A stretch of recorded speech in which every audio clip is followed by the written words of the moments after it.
भागवत धर्माचा प्रचार करणाऱ्या अबलेचा विनयभंग, स्वतःच्या जमिनीतून जाण्यासही मज्जाव, घारगाव पोलीस पुन्हा चर्चेत.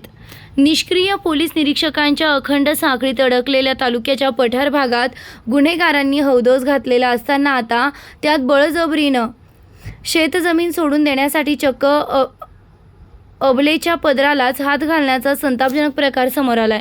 धक्कादायक बाब म्हणजे याबाबत घारगावच्या पोलीस निरीक्षकांकडे तक्रार देऊनही त्यांनी गुन्हा दाखल करण्यास टाळाटाळ केली आहे. अखेर एरवी भागवत धर्माची पताका खांद्यावर घेऊन समाज प्रबोधन करणाऱ्या त्या 40 वर्षीय अबलेनं संगमनेरच्या उपविभागीय पोलीस अधिकाऱ्यांकडे अर्ज केल्यानंतर पिंपळगाव देपातील 8 जणांविरोधात विनयभंगासह विविध कलमांन्वये गुन्हा दाखल करण्यात आलाय. या प्रकारानं पठारातून संताप व्यक्त होत असून केवळ तुंबड्या भरण्यात मग्न असलेल्या घारगाव पोलीस निरीक्षकांच्या बदलीची मागणी जोर धरू लागली आहे. याबाबत घारगाव पोलीस सूत्रांकडून समजलेल्या माहितीनुसार यातील विनयभंगाचा प्रकार शुक्रवार 6 ऑक्टोबर रोजी सकाळी 11 वाजण्याच्या सुमारास घडला. पठार भागात राहणारी एक 40 वर्षीय विवाहित महिला भागवत धर्माचा प्रचार प्रसार करून आपल्या कुटुंबाचा उदरनिर्वाह चालवते. यासोबतच तिच्या पतीच्या मालकीची 4 एकर शेतजमीनही असून त्यातून मिळणाऱ्या उत्पन्नावर त्यांच्या कुटुंबाचा गाडा सुरळीतपणे सुरू आहे. मात्र या जमिनीवर बाजूलाच असलेल्या दुसऱ्या एका जमीन मालकाची नजर असून त्यातूनच या कुटुंबाला त्रास देण्याचा सतत प्रयत्न सुरू आहे. शुक्रवारी घडलेल्या या घटना या साखळीतील सर्वात संतापजनक प्रकार आहे.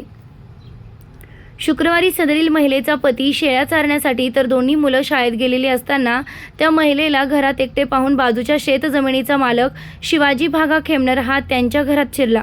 त्यावेळी त्यानं महिलेच्या पतीबाबत विचारणा केली. त्यानंतर काही समजण्याच्या आतच त्याने "तू मला फार आवडतेस, माझे तुझ्यावर प्रेम आहे" असं म्हणत त्यानं त्या अबलेला जवळ ओढण्याचा प्रयत्न केला व लज्जा उत्पन्न होईल असं कृत्य करू लागला. या प्रकारानं धक्का बसलेल्या त्या 40 वर्षीय अबलेनं त्याला ढकलून दिल्यानं तो भानावर आला. जाता जाता त्याला आपल्या दुष्कृत्याची उपरती झाल्यानं त्यानं झाला प्रकार कोणास सांगितलास तर तुझं जगणं मुश्किल करील, तुला गावात राहू देणार नाही, तुझ्यासह तुझा पती आणि मुलांना जीवेठार मारून टाकील अशी धमकी देत तो तेथून पळून गेला. मध्यान्हाला पीडितेचा पती घरी आल्यानंतर तिनं घडलेला प्रकार त्याच्या कानावर घातला. त्यानंतर दोघेही पती पत्नी खेमनरला विचारण्यासाठी त्याच्या घरी जात असताना त्यांना रस्त्यावर अडवून शिवीगाळ करीत तुमचा येण्या जाण्याचा रस्ताच बंद करून टाकील अशा आशयाची धमकी दिली. या प्रकारानं दहशतीत आलेले हे दाम्पत्य घरी परतले. मात्र दुसऱ्या दिवशी शनिवारी 7 ऑक्टोबर रोजी भलताच प्रकार त्यांच्यासमोर उभा राहिला. ते दोघेही सकाळी 9च्या सुमारास खाजगी शेतजमिनीतून गेलेल्या वहिवाटीच्या रस्त्यानं गावाकडे जात असताना आदल्या दिवशी थेट त्या अबलेच्या पदराला हात घालणारा शिवाजी भागा खेमनर याच्यासह धनंजय शिवाजी खेमनर, मल्हारी धोंडीबा खेमनर, संतोष काशीनाथ खेमनर, सोपान तुकाराम खेमनर, अण्णा मारुती खेमनर, मारुती तुळशीराम खेमनर व धोंडीभाऊ भागा खेमनर यांनी त्या दोघांनाही त्यांच्याच घराजवळ अडविले व सदरची शेतजमीन आम्ही विकत घेतली आहे, तुम्ही आमच्या जमिनीतून जायचं नाही असं म्हणत त्यांनी काट्या व दगड टाकून त्यांचा रस्ता अडवला.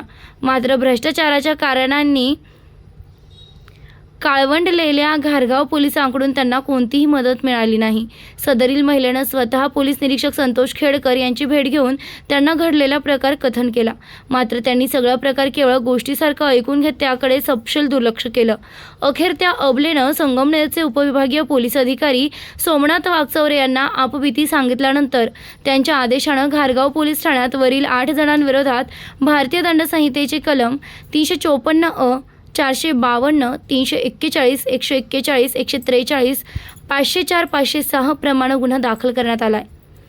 प्रतिनिधी कविता घुले, संगमनेर.